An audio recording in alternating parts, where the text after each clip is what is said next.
po ang ipinagkatiwala. May pananakutang hindi dapat kalimutan.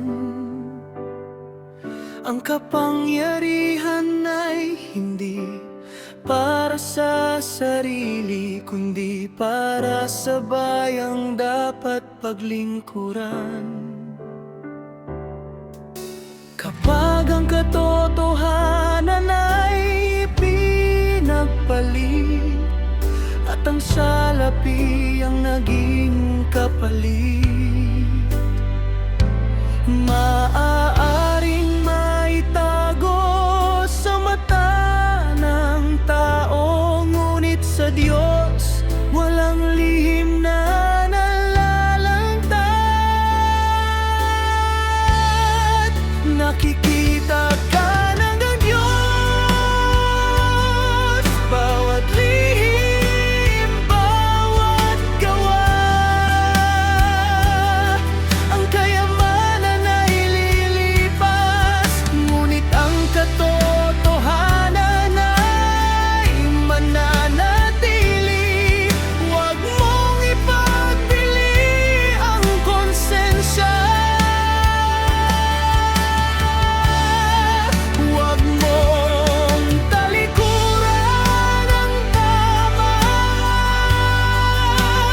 Ang kapangyarihan ay panandalian, ngunit ang hatol ng Diyos ay magkatarungan.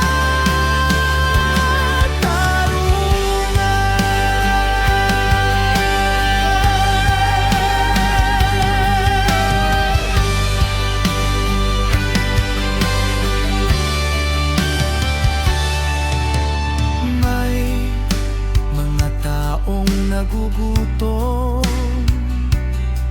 habang ang kaban ng bayan ay nauubos. May mga pangarap na hindi natutupad dahil sa kasakimang walang kabusugan.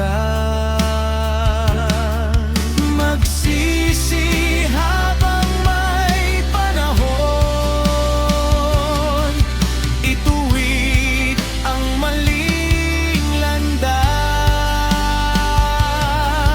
Ang Diyos ay Diyos ng awa, ngunit Siya rin ay Diyos ng katarungan. Nakikita ka ng Diyos, bawat lihim, bawat gawa.